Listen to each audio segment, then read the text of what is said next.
ছাত্ৰ-ছাত্ৰীসকল আজি আমি যোৱা ২৬ মে তাৰিখে অনুষ্ঠিত হৈ যোৱা দ্বিতীয় পৰ্যায়ৰ গুণোৎসৱৰ প্ৰথম শ্ৰেণীৰ প্ৰশ্নখনৰ বিষয়ে আলোচনা কৰিম। প্ৰথম অসমীয়া ভাষাৰ প্ৰশ্নখন প্ৰথম প্ৰশ্নটোত আছে কোনখন বান্দৰৰ ছবি। এই দুটা ছবি দিছে, বান্দৰৰ ছবিটো হৈছে প্ৰথম চিত্ৰটো। দ্বিতীয় প্ৰশ্ন, ছবি দুখনৰ কোনবিধ প্ৰাণীয়ে মাছ খায়? বগলীয়ে মাছ খায়।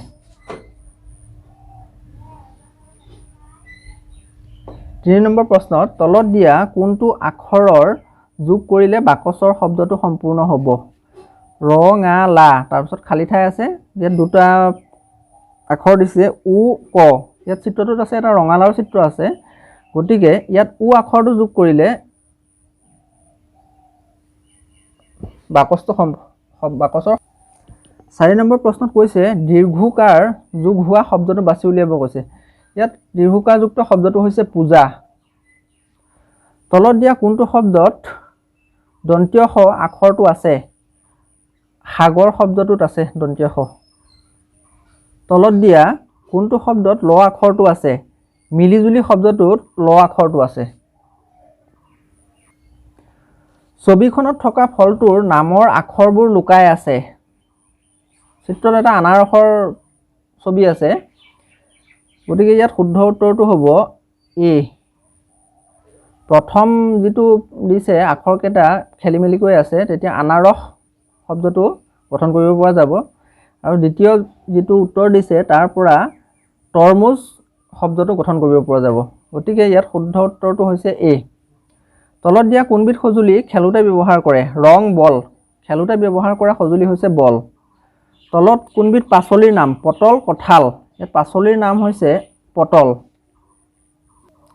তলৰ কোনখন ছবিৰ নাম প্ৰথম চ আখৰেৰে আৰম্ভ হৈছে? এখন চাইকেলৰ ছবি দিছে আৰু এটা ছাতিৰ ছবি দিছে। ইয়াত প্ৰথম চ আখৰেৰে আৰম্ভ হোৱা ছবিটো হৈছে চাইকেল।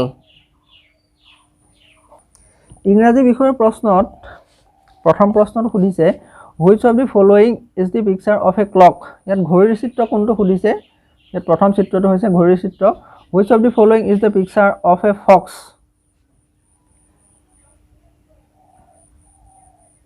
ইয়াত শিয়ালৰ ছবি কোনটো সেইটো সুধিছে। শিয়ালৰ ছবিটো হৈছে ২ নম্বৰ চিত্ৰটো শিয়ালৰ ছবি। Which of the following is the letter B. ইয়াত বি আখৰ কোনটো সেইটো সুধিছে। ইয়াত প্ৰথম আখৰটো হৈছে B. Which of the following is the letter Z. ইয়াত জেড আখৰটো হৈছে এইটো ২ নম্বৰ চিত্ৰটো। Which is the correct maths. ইয়াত দুটা চিত্ৰ আছে, এখন ৰেলৰ চিত্ৰ আছে আৰু এখন ট্ৰাকৰ চিত্ৰ আছে।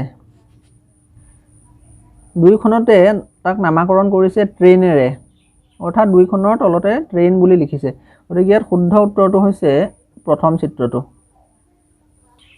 পাছৰ প্ৰশ্নটো which is the correct maths. দুটা চিত্ৰ দিছে, দুইটাতে তলত টেবুল হিচাপে নামাকৰণ কৰিছে। ইয়াত টেবুলখন হৈছে প্ৰথম চিত্ৰটো টেবুল। পাছত সুধিছে which one of the following pictures name begins with the letter F. ইয়াত দুটা চিত্ৰ দিছে, কোনটো চিত্ৰত থকা বস্তুটোৰ নামটো এফ আখৰেৰে আৰম্ভ হয় সেইটো সুধিছে। ইয়াত মাছটোৰ নাম এফ আখৰেৰে আৰম্ভ হয়, অৰ্থাৎ হৈছে ফিছ, FISH। পাছৰ প্ৰশ্নটো which one of the following objects name begins with the letter H. কোনটো চিত্ৰত থকা বস্তুৰ নাম এইচ আখৰেৰে আৰম্ভ হয় সেইটো সুধিছে। ইয়াত হেট হ'ব HAT, অৰ্থাৎ শুদ্ধ উত্তৰটো হৈছে B. Which is the correct maths. ইয়াত বৰ ফলাৰ এইচ আছে, ইয়াত সৰু ফলাৰ এইচ আছে। ইয়াত বৰ ফলাৰ এইচ আৰু ইয়াত সৰু ফলাৰ এছ, গতিকে প্ৰথম চিত্ৰটোত দুইটাই এইচ আখৰ আছে, গতিকে এইটো শুদ্ধ উত্তৰ। পাছৰ প্ৰশ্নটো ঠিক আগৰ প্ৰশ্নটোৰ দৰেই। ইয়াত এটা বৰ ফলাৰ ইউ, সৰু ফলাৰ ইউ, ইয়াত বৰফলাৰ ইউৰ লগত সৰুফলাৰ ভি যুক্ত হৈ আছে, গতিকে দুয়োটাৰ মিল থকা চিত্ৰটো হৈছে প্ৰথম চিত্ৰটো।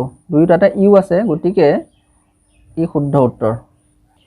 তাৰ পাছত গণিতৰ প্ৰশ্নখনলৈ আহোঁ। বটলটো টেবুলৰ তলত নে ওপৰত আছে? চিত্ৰখনলৈ ছবিটোলৈ মন কৰা, বটলটো টেবুলৰ ওপৰত আছে, গতিকে ইয়াত ওপৰত হ'ব শুদ্ধ উত্তৰ। 2 নম্বৰ প্ৰশ্নত কৈছে ওপৰৰ ছবিটোত কেইটা মাছ আছে? কলহটোলৈ মন কৰা, মাছ কেইটা আছে চোৱা, 1 2 3 4 5, গতিকে ইয়াত 5টা মাছ আছে। ছবিত থকা ঘৰটোৰ খিৰিকীখনৰ আকৃতিটো কি? 3 কোণীয়া 4 কোণীয়া? ইয়াত চোৱা, খিৰিকীখনৰ আকৃতিটো 4 কোণীয়া হৈ আছে, গতিকে ইয়াত শুদ্ধ উত্তৰ হ'ব খিৰিকীখন 4 কোণীয়া। পাছৰ প্ৰশ্ন, ইয়াত 3 পাহ ফুল আছে, তলত আছে 2 পাহ ফুল, অৰ্থাৎ 3 পাহৰ লগত 2 পাহ যোগ কৰিব কৈছে, 3 লগত 2 যোগ কৰিব কৈছে। 3 পাহ ফুল আৰু 2 পাহ ফুল লগ লাগি মুঠতে কেইপাহ ফুল আমি পাম? 3 লগত 2 যোগ কৰিলে কিমান পাম? 5 পাম, গতিকে ইয়াত শুদ্ধ উত্তৰ হ'ব 5। পাছৰ প্ৰশ্ন, 8ৰ পৰা 3 বিয়োগ কৰিছে 5 পাইছে, 8ৰ পৰা 4 বিয়োগ কৰিলে কিমান পাব সেইটো সুধিছে। 8ৰ পৰা 5 বিয়োগ কৰিলে 3 পাইছোঁ, গতিকে 8ৰ পৰা 4 বিয়োগ কৰিলে আমি কিমান পাম? 4 পাম, গতিকে ইয়াত শুদ্ধ উত্তৰ হ'ব 4। পাছৰ প্ৰশ্নটোত 11 12 13 14 15, তলত আখৰেৰে লিখিছে 11 12 13, খালী ঠাই আছে, তাৰপিছত 15। ইয়াত শুদ্ধ উত্তৰটো কি হ'ব? দুটা উত্তৰ দিছে, 14 16। 14ৰ তলত আমি আখৰেৰে 14 লিখিম, অৰ্থাৎ শুদ্ধ উত্তৰটো হৈছে 14। স্কুললৈ গৈ আমি প্ৰাৰ্থনা কৰিলোঁ, আজি ছাৰে নতুন পাঠ পঢ়াব। এই কামটো তুমি কোন সময়ত কৰিলা? গধূলি দিনত। যিহেতু স্কুললৈ দিনত যোৱা হয়, গতিকে এই কামটো দিনত কৰা হয়। ৰাণীহঁতৰ ঘৰৰ বাৰীত 6 জোপা কলগছ আছে আৰু 5 জোপা তামোলৰ গছ আছে। ৰাণীহঁতৰ বাৰীত মুঠ কিমান জোপা কলগছ আৰু তামোলৰ গছ আছে? কলগছ আছে 6 জোপা আৰু তামোলৰ গছ আছে 5 জোপা, গতিকে মুঠ গছ কিমান জোপা হ'ব? 6ৰ লগত 5 যোগ কৰিম, 6ৰ লগত 5 যোগ কৰিলে হ'ব মুঠ গছ আছে 11 জোপা।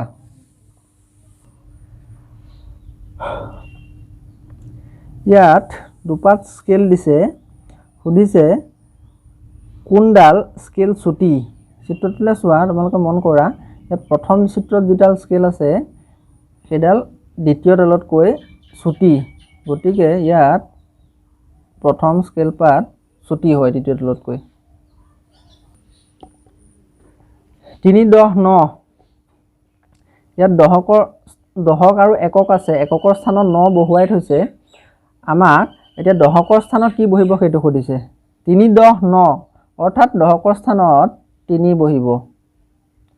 ইয়াত শুদ্ধ উত্তৰ হ'ব 3।